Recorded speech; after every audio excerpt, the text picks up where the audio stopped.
بسم اللہ الرحمن الرحیم۔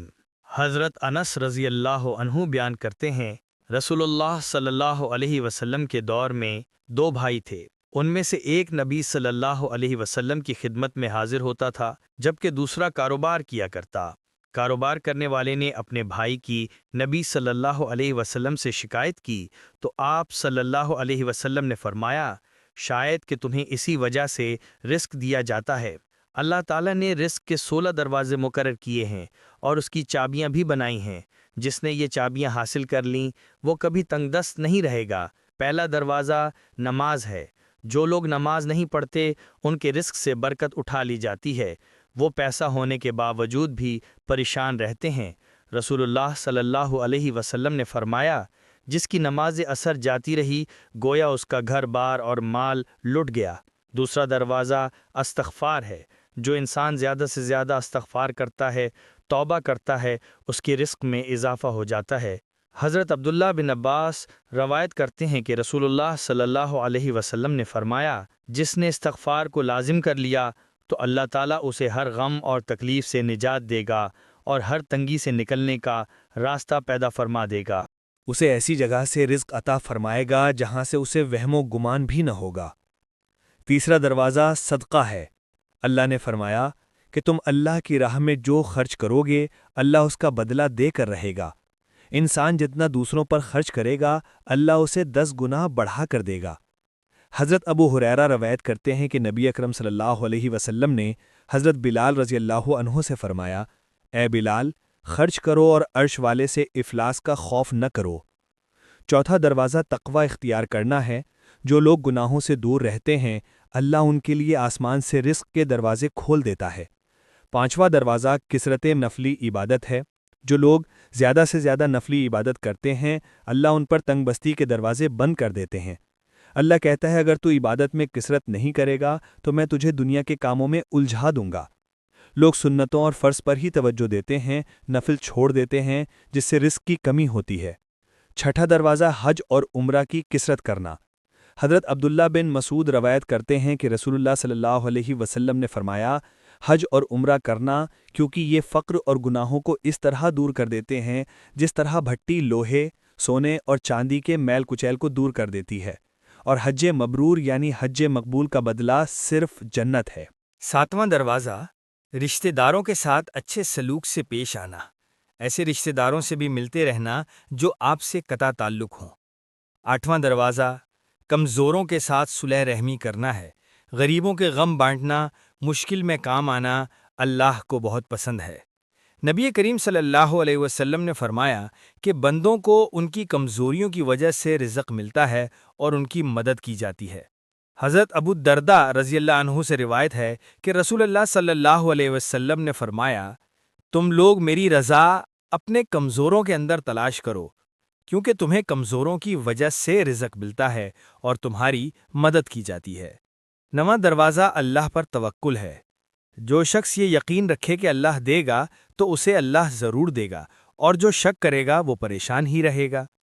حضرت عمر بن خطاب فرماتے ہیں کہ رسول اللہ صلی اللہ علیہ وسلم نے ارشاد فرمایا، اگر تم حسن اور خوبی کے ساتھ اللہ پر توکل کرو تو تمہیں اس طرح رزق دیا جائے گا جس طرح پرندوں کو رزق دیا جاتا ہے۔ وہ صبح کے وقت خالی پیٹ جاتے ہیں اور شام کے وقت آسودہ ہو کر لوٹتے ہیں۔ 10واں دروازہ شکر ادا کرنا ہے۔ اللہ تعالیٰ کا شکر ادا کرنا رزق میں برکت کا ایک بہت بڑا ذریعہ ہے۔ جیسے سورہ ابراہیم میں ارشاد باری تعالیٰ ہے کہ اگر تم شکر کرو گے تو وہ تمہیں اور زیادہ عطا کرے گا، اور اگر تم شکر نہیں کرو گے یعنی کفران نعمت کرو گے تو پھر میرا عذاب بہت سخت ہے۔ 11واں دروازہ ہے گھر میں مسکرا کر داخل ہونا۔ مسکرا کر داخل ہونا سنت بھی ہے۔ حدیث میں آتا ہے، نبی کریم صلی اللہ علیہ وسلم نے فرمایا، اللہ فرماتا ہے کہ رزق بڑھا دوں گا جو شخص گھر میں داخل ہو اور مسکرا کر سلام کرے۔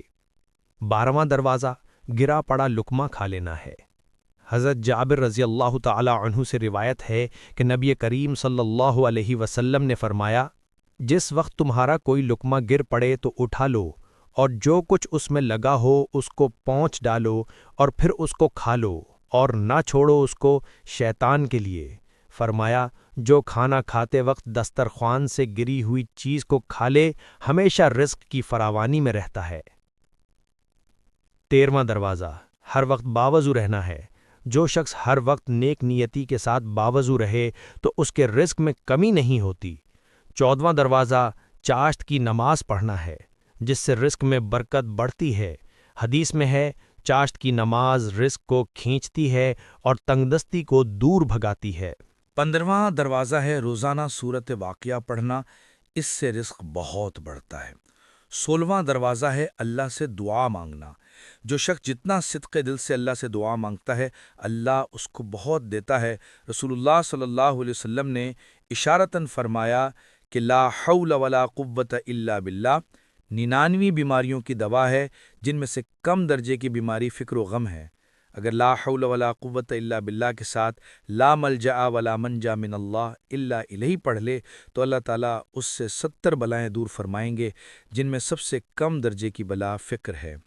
حضرت عائشہ رضی اللہ تعالی عنہا سے روایت ہے کہ سورہ نصر کے نزول کے بعد نبی کریم صلی اللہ علیہ وسلم اپنی ہر نماز کے بعد سبحانک اللہم و بحمدک اللہم اغفر لی پڑھا کرتے تھے، اور قرآن پر عمل کرتے ہوئے اپنے رکوع اور سجود میں کثرت سے سبحانک اللہم و بحمدک اللہم اغفر لی پڑھتے تھے۔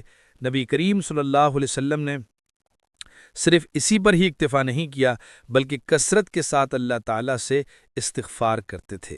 ایک مجلس میں 100 مرتبہ اللہ سے استغفار کرتے تھے، حالانکہ اللہ تعالیٰ نے آپ صلی اللہ علیہ وسلم کے اگلے پچھلے تمام گناہوں کو معاف کر دیا تھا۔ اور وہ معصوم عن الخطا تھے۔ حضرت عبداللہ بن عمر رضی اللہ عنہ فرماتے ہیں کہ میں نے نبی کریم صلی اللہ علیہ وسلم کو ایک ہی مجلس میں 100 مرتبہ استغفر اللہ ربی من کل ذنب و اتوب الیہ کہتے ہوئے سنا۔ اس سے معلوم ہوتا ہے کہ نبی کریم صلی اللہ علیہ وسلم کس کثرت اور مدافعت سے استغفار کیا کرتے تھے۔ حضرت عائشہ رضی اللہ عنہ سے روایت ہے کہ جب نبی کریم صلی اللہ علیہ وسلم کے وصال کا وقت قریب آیا تو آپ صلی اللہ علیہ وسلم نے اپنی کمر سے ٹیک لگائی ہوئی تھی اور یہ کہہ رہے تھے، استغفر اللہ ربی من کل ذنب و اتوب الیہ۔ اللہ پاک سب کو توبہ کرنے کی توفیق عطا فرمائے، آمین۔